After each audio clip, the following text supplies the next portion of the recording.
വേണ്ടത്ര സുരക്ഷ പാലിക്കാതെ നിർത്തിയിട്ട ജീപ്പിൽ നിന്ന് സാധനങ്ങൾ ഇറക്കവേ പിറകോട്ട് വന്ന് തമിഴ്നാട് സ്വദേശിയായ ജോലിക്കാരൻ മരിച്ചു.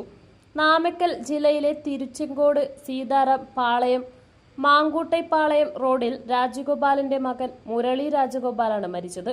ഇന്നലെ രാത്രി 10 മണിക്ക് മണാട്ടിക്കവലയിൽ ആയിരുന്നു അപകടം. സംഭവത്തിൽ മുൻ ഈസ്റ്റ്ലേരി ഗ്രാമപഞ്ചായത്ത് പ്രസിഡന്റ് ജെയിംസ് പന്തമാക്കലിന്റെ മകൻ തോമസ് ജെയിംസിന്റെ പേരിൽ ചിറ്റാരിക്കാൽ പോലീസ് കേസെടുത്തു. തോമസ് ജെയിംസ് ഓടിച്ചുവന്ന KL 60B 1292 ജീപ്പിൽ നിന്ന് കുഴൽക്കിണർ കുഴിക്കുന്നതുമായി ബന്ധപ്പെട്ട സാധനങ്ങൾ ഇറക്കിക്കൊണ്ടിരിക്കെ ജീപ്പ് പിറകിലേക്ക് വന്ന് മുരളിയുടെ ശരീരത്തിലൂടെ കയറിയിറങ്ങുകയായിരുന്നു. ഉടൻ തന്നെ ആശുപത്രിയിൽ എത്തിച്ചെങ്കിലും പുലർച്ചെ 12:30 മരണപ്പെട്ടു.